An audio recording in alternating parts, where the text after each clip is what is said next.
4월 23일 금요일 아침입니다. 하나님의 말씀과 함께 은혜로 하루를 시작하겠습니다. 기도하겠습니다. 하나님, 이 아침 주님의 말씀 앞에 나옵니다. 주님의 말씀을 나눔으로 오늘의 삶에도 주님께서 우리와 동행하여 주심을 확신하는 시간 될 수 있도록 인도하여 주시옵소서. 하나님, 오늘의 삶에도 많은 것들이 우리 앞에 놓여 있습니다. 두려움과 불안과 걱정과 근심으로 맞이할 때 결코 우리가 혼자가 아님을 주님께서 우리와 함께 하심을 아는 시간 될 수 있도록 인도하여 주시옵소서. 오늘 우리가 걸어가야 하는 여정이 사망의 음침한 골짜기로 가는 길일지라도 주의 지팡이와 막대기가 우리를 안위하심으로 우리가 안전히 거할 것을 확신하며 주님을 신뢰하며 나아갈 수 있도록 인도하여 주시옵소서. 육신이 고달픈 우리 성도님들 주님께서 붙들어 주시고 이 말씀으로 인하여 우리가 함께 기도하게 하시고 주님의 능력을 신뢰하며 살아가는 하루가 될 수 있도록 인도하여 주시옵소서. 예수님의 이름으로 기도드립니다. 아멘. 함께 묵상할 하나님의 말씀은 출애굽기 8장 25절에서 32절 말씀입니다. 하나님의 말씀 출애굽기 8장 25절에서 32절입니다. 바로가 모세와 아론을 불러 이르되 너희는 가서 이 땅에서 너희 하나님께 제사를 드리라. 모세가 이르되 그리함은 부당하니이다. 우리가 우리 하나님 여호와께 제사를 드리는 것은 애굽 사람이 싫어하는 바인즉 우리가 만일 애굽 사람의 목전에서 제사를 드리면 그들이 그것을 미워하여 우리를 돌로 치지 아니하리이까. 우리가 살 길쯤 광야로 들어가서 우리 하나님 여호와께 제사를 드리되 우리에게 명령하시는 대로 하려 하나이다. 바로가 이르되 내가 너희를 보내리니 너희가 너희의 하나님 여호와께 광야에서 제사를 드릴 것이나 너무 멀리 가지는 말라. 그런즉 너희는 나를 위하여 간구하라.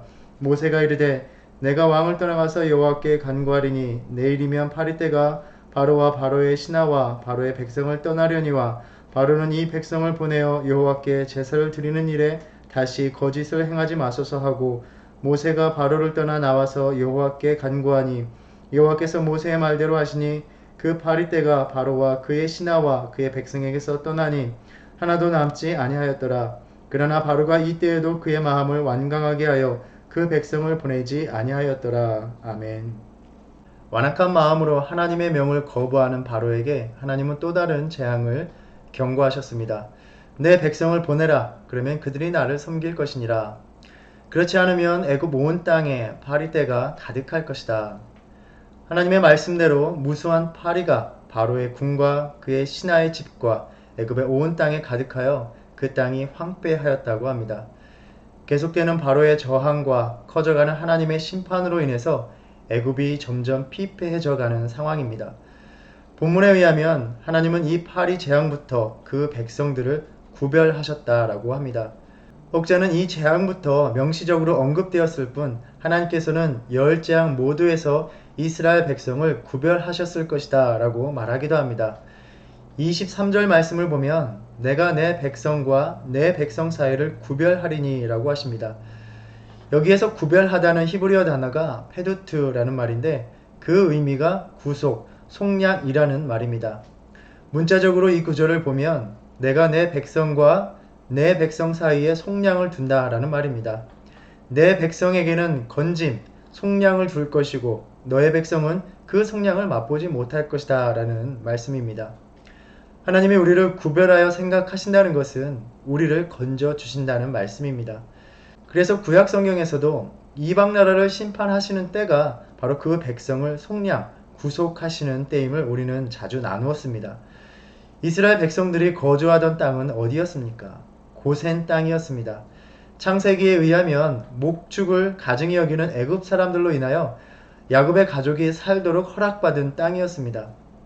지리적으로 고센 땅은 이집트 나일강 하류에 토사가 쌓이는 아주 기름진 비옥한 땅이었다고 합니다. 처음에 그 땅에 발을 디딜 때는 육신적으로는 축복의 땅으로 여겼을 것입니다. 그러나 세월이 흐르고 요셉을 모르는 왕이 일어나 이스라엘 백성들에게 무거운 노역을 지울 때 그들에 거쳐 그 땅은 고통과 억압의 땅이 되어버렸습니다. 또 유목의 삶을 혐오하는 애굽 사람들에게 있어서는 멸시와 천대의 땅이었을 것입니다. 하나님은 그렇게 멸시와 천대 받는 그 땅에 그분의 속량을 두신다, 허락하시겠다라고 하신 것입니다. 왜냐하면 그 땅에 하나님의 백성이 머물고 있었기 때문입니다.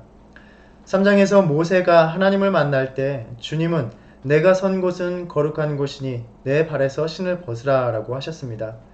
그 황무지와 같은 곳이 거룩한 땅이 된 것은 바로 하나님의 임재가 있었기 때문에 하나님이 찾아오셨기 때문입니다. 고센 땅이 하나님이 찾아오심으로 말미암아 은혜를 경험하는 곳이 되었습니다. 마찬가지로 우리의 삶의 자리가 세상의 눈으로 보잘것없어 보여도 주님께서 찾아오셔서 속량을 허락하실 때 바로 그것이 은혜의 자리가 되는 것입니다. 주님께서 바로에게 말씀하시면서 이제 그 백성의 삶의 자리에 속량을 두겠다라고 말씀하신 것입니다. 이 아침 우리가 이 말씀을 통하여 주님께서 우리에게 너의 삶의 자리에 속량을 두겠다는 음성을 듣기를 원합니다.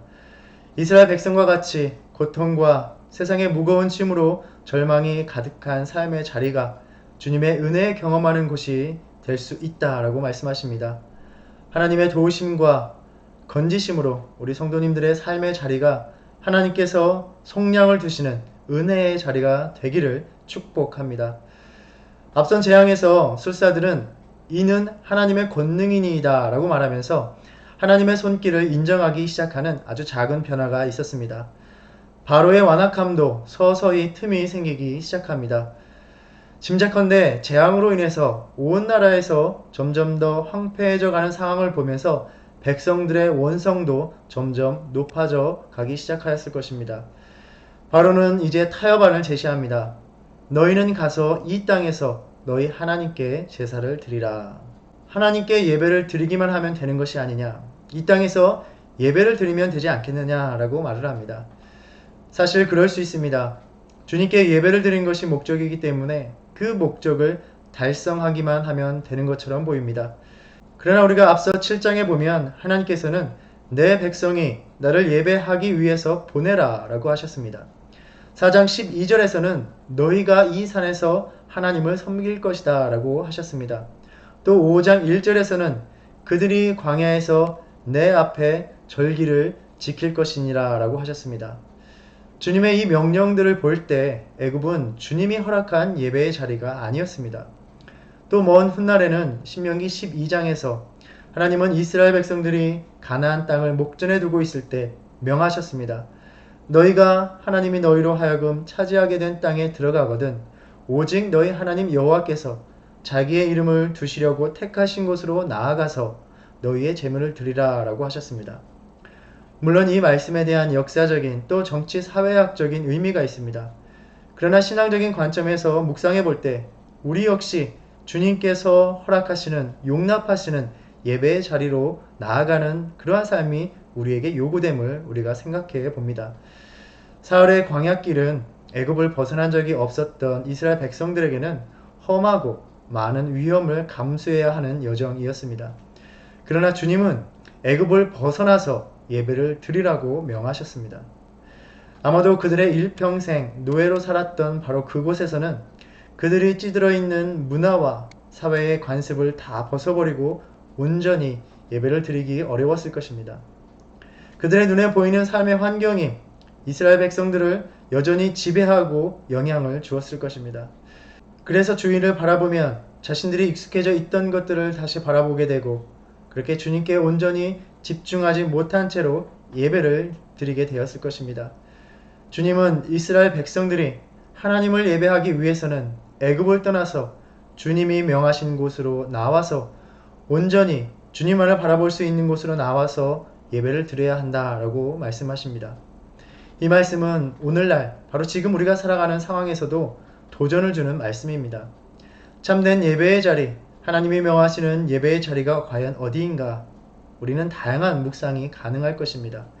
그러나 분명한 것은 우리는 점점 그곳이 물리적인 공간이든 아니든 예배의 자리로 나아가는 삶을 번거로워하고 있다는 사실을 부인할 수가 없습니다. 이스라엘 백성에게 예배의 자리로 나아가는 것은 광야길을 거쳐 나가야 하는 아주 큰 수고로움이 있는 상당히 어려움을 무릅써야 하는 자리였습니다. 하나님을 예배하는 자리로 나아가는 그 여정은 우리의 삶의 자리를 떠나서 우리의 시간을 또 삶의 분주함을 멈추고 내려놓고 우리의 삶의 관심에서 시선을 떼고 나아가야 하는 자리입니다. 오늘날 온라인 예배를 드리면서 많은 분들이 때로 많이 편하다고 이야기하는 분들도 계십니다. 굳이 예배를 드리기 위해서 많은 시간을 내서 준비할 필요가 없고 교회로 오는 시간을 절약할 수 있습니다. 물론 지금은 그럴 수밖에 없는 형편과 사정이 있습니다. 그러나 우리가 여기에서 돌아봐야 할 것은 그러한 상황에 익숙해지면서 점점 예배의 자리로 나아가기 위해서 우리의 삶의 자리를 과감히 떠나는 신앙의 의지가 약해지고 있다는 것입니다. 나아가 우리는 우리의 삶의 자리와 예배의 자리를 구분함 없이 내가 익숙한 자리, 즉 편안한 자리를 예배의 자리로 택하고 있지는 않은지 돌아봐야 할 것입니다. 하나님, 내가 하나님을 예배하는 자리를 구별하고 또 그 자리로 나아가기가 참 번거로운데 지금 그냥 여기서 주님께 예배를 드릴 테니까 주님께서 받아주십시오. 그러면서 우리는 점점 나의 삶의 관심사들이 나의 시선을 빼앗아가는 그런 자리를 예배의 자리로 만들고 너무나 쉽게 예배의 자리를 이탈하면서 점점 온전히 하나님께 집중하는 예배를 드리지 못하고 있는 것이죠. 이러한 바로의 타협적인 제안에 모세는 절대로 그럴 수 없는 이유를 말합니다. 우선 애굽 사람들의 반발입니다. 우리가 만일 애굽 사람의 목전에서 제사를 드리면 그들이 그것을 미워하여 우리를 돌로 치지 아니하리이까. 이집트인들도 동물의 희생 제사를 드렸겠지만 그들의 종교는 동물을 신으로 섬기기도 하였고 아마도 자신들이 신성히 여기는 짐승들을 제물로 바치는 것을 용납할 수 없었을 것이다 추측합니다. 그러나 모세는 더 중요하고 아주 분명한 이유를 27절에서 말합니다. 우리가 사흘길쯤 광야로 들어가서 우리 하나님 여호와께 제사를 드리되 우리에게 명령하시는 대로 하려 하나이다. 바로 이것이 예배의 올바른 자세, 나아가 우리의 진정한 믿음의 태도인 것입니다. 우리는 신앙인으로서 너무나 자주 착각하는 것이 있습니다. 올바름의 기준을 우리 안에 두는 것입니다. 우리의 최선의 정당성을 부여하는 것입니다. 우리가 좋은 의도로 행하면 하나님이 기뻐하실 것이라고 착각하는 생각입니다. 물론 우리는 우리가 할 수 있는 최선을 다하고 선한 의도로 행해야 합니다. 그러나 방법과 원칙에 있어서는 하나님께서 명하신 그대로 해야 하는 것입니다. 우리는 그러한 실수를 사울 왕에게서 볼 수 있습니다. 사무엘상 15장에서 하나님께서는 사울에게 아말렉을 치라고 명하시면서 그들의 모든 소유를 남기지 말고 진멸하라고 명하셨습니다. 그러나 9절에 보면 사울과 백성이 아각과 그의 양과 소의 가장 좋은 것 또는 기름진 것과 어린 양과 모든 좋은 것을 남기고 진멸하기를 즐겨 아니하고 가치 없고 하찮은 것은 진멸하니라 라고 전합니다. 이 일이 어찌됨인가 묻는 사무엘에게 사울은 15절에서 그것은 무리가 아말렉 사람에게서 끌어온 것인데 백성이 당신의 하나님 여호와께 제사하려 하여 양들과 소들 중에서 가장 좋은 것을 남김이요 그 외의 것은 우리가 진멸하였나이다 라고 말합니다. 흥미로운 것은 분명 9절에서는 사울과 백성이 좋은 것은 남기고 하찮은 것은 진멸하였다 라고 말하는데 변명할 때는 사울은 자신이 아니라 백성들이 한 것이다 라고 말을 합니다. 그리고 그 이유는 우리의 하나님, 나의 하나님이 아니라 당신의 하나님 여호와께 제사하려고 한 것이다 라고 말합니다. 이미 사울은 하나님의 명대로 하지 않음으로써 하나님으로부터 멀어져 있음을 암시하고 있습니다. 사울은 나는 최선을 다하고 좋은 의도로 행하였고 어찌되었든 나름대로 진멸하라는 하나님의 명령을 수행하였다라고 말하고 있는 것이죠.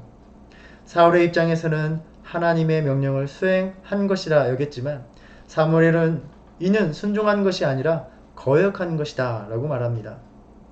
우리의 신앙도 마찬가지입니다. 우리의 신앙의 기준은 하나님의 뜻이고 하나님의 말씀이라는 것을 원칙적으로 우리는 아주 당연하게 이야기합니다. 그런데 우리의 삶은 자꾸 그 기준을 우리들의 최선, 우리들의 좋은 의도면 괜찮다고 타협을 하면서 옮겨갑니다. 모세는 바로에게 말합니다. 여호와께 제사를 드리되 우리에게 명령하시는 대로 하려 하나이다. 우리는 하나님이 명령하신 대로 예배를 드려야 하고 하나님이 명령하신 대로 주의를 지켜야 하고 하나님이 명하신 대로 살아야 하는 사람들입니다. 하나님께서 명하신 것들이 우리들의 사회적 관습과 가치관으로 보기에 합당하기 때문에 우리가 따르는 것이 아니라 하나님께서 명하신 것이 우리의 문화와 삶의 양식과 상관없이 바로 절대적인 선이기 때문에 우리가 따라야 하는 것입니다. 우리는 예상치 못한 이 어려운 시기를 살아가면서 어쩔 수 없는 이 변화의 상황 속에서 점점 주님의 명령을 우리의 최선과 좋은 의도로 상대화시키고 있지는 않은지 돌아봐야 할 것입니다. 물론 우리는 최선을 다해야 하고 또 거룩한 의도를 품어야 합니다. 그러나 그것이 주님이 명하신 그대로 순종하려는 목적을 두어야 합니다. 이 아침 다시금 우리는 주님께서 명령하신 대로 예배하고 살아가고 행하고자 하는 저와 여러분의 결단이 있기를 바랍니다. 주님의 명령을 우리의 최선과 좋은 의도로 포장하여 타협하는 신앙이 되지 않게 하여 주소서. 우리가 함께 기도하기 원합니다. 바로는 한 걸음 더 양보하여 너희의 하나님 여호와께 광야에서 제사를 드릴 것이나 너무 멀리 가지는 말라라고 말하면서 놀랍게도 나를 위하여 간구하라, 기도하라 라고 요청합니다. 바로의 마음이 조금씩 무너지고 있음을 봅니다. 그러나 여전히 일시적이고 부분적으로 하나님의 명을 받아들입니다. 모세가 하나님께 구하여 그 재앙이 거두어지자 마음을 완강하게 하여 백성을 보내지 않습니다. 계속되는 재앙으로 인하여 자신과 애굽을 파멸의 길로 인도하고 있었던 것입니다. 저는 이 재앙의 사건들을 묵상하면서 바로의 완악함이 그 누구도 아닌 바로 우리들의 저 자신의 완악함이었다는 것을 돌아봅니다. 하나님께서 주님을 알게 하시고 그 뜻을 밝히심에도 하나님께서 역사하심을 인정하면서도 내 자신의 육신의 뜻대로 할 수 있는 여지만 있으면 여전히 늘 고집을 부리는 모습으로 살아가고 있었던 것입니다. 오늘 본문을 통하여 주님께서는 이 아침 우리에게 말씀하십니다. 너희가 점점 예배의 자리로 나아가는 삶을 타협하고 있지는 않은지 돌아보라. 온전히 하나님을 위하여 구별된 자리로 나아가기보다는 또 예배를 위하여 너의 삶의 자리를 구별하기보다는 그저 내 삶의 편한 자리에서 예배를 드리려는 안일함이 점점 습관이 되어가고 있지는 않은지 돌아보라고 말씀하십니다. 내가 하나님께 나아가는 것이 아니라 하나님이 나에게 오셔서 예배를 받으시라는 태도입니다. 하나님이 명하신 대로 신앙생활을 하기보다는 주어진 환경에 맞추어 나의 최선과 나의 열심이면 된다고 생각하면서 그렇게 스스로의 타협을 합리화하며 살아가고 있습니다. 여전히 우리의 믿음이 하나님 앞에서 완고한 모습입니다. 타협은 그렇게 하나님께 부분적으로만 드리는 것입니다. 온전히 드리지 못하는 것입니다. 여전히 두 마음을 품는 삶입니다. 하나님께서 명하신 대로 다 드리는 데까지 나아가는 우리의 믿음이 되게 해달라고 이 아침 함께 기도하기 원합니다. 더 이상 믿는 것도 아니고 믿음을 부인하는 것도 아닌 이도저도 아닌 신앙, 그러한 미지근한 우리의 예배의 삶을 과감히 끊을 수 있는 그러한 믿음을 달라고 우리가 함께 기도하기 원합니다. 이 믿음의 결단 가운데 이 세대를 본받지 말고 오직 마음을 새롭게 함으로 변화를 받아 하나님의 선하시고 기뻐하시고 온전하신 뜻이 무엇인지를 분별하는 우리의 믿음, 나의 삶을 주님이 기뻐하시는 거룩한 산 제사로 거룩한 제물로 드리는 영적인 예배의 삶으로 오늘을 살아가는 저와 여러분이 되기를 간절히 바랍니다. 그리하여 하나님께서 택하신 백성, 그의 자녀를 구별하여 그 백성과 그 자녀들의 삶의 자리에 속량함을 주시는 그 은혜를 맛보며 살아가는 오늘 하루가 되시기를 축복합니다. 기도하겠습니다. 하나님, 출애굽의 10가지 재앙을 묵상하면서 주님 앞에 보였던 바로의 완악함이 그 누구도 아닌 바로 우리들의 완악함이었음을 고백합니다. 주님 앞에 완악한 믿음으로 살아갔던 우리의 삶을 고백하며 회개합니다. 하나님, 주님께서 명하신 대로 예배하며 주님께서 명하신 대로 살아갈 수 있는 믿음의 결단으로 살아갈 수 있도록 우리를 인도하여 주시옵소서. 그리하여 주님을 위하여 살아가는 신실한 백성들을 위하여 그 자녀들을 위하여 이 세상 사람들과는 달리 그 백성 가운데 속량함을 주시는 은혜를 맛보며 살아가는 오늘 하루가 되도록 인도하여 주시옵소서. 예수님의 이름으로 기도드립니다. 아멘. 하늘에 계신 우리 아버지여, 이름이 거룩히 여김을 받으시오며 나라의 임하옵시며 뜻이 하늘에서 이룬 것 같이 땅에서도 이루어지이다. 오늘날 우리에게 일용할 양식을 주옵시고 우리가 우리에게 죄진 자를 사하여 준 것 같이 우리의 죄를 사하여 주옵시고 우리를 시험에 들게 하지 마옵시고 다만 악에서 구하옵소서. 나라와 권세와 영광이 아버지께 영원히 있사옵나이다. 아멘.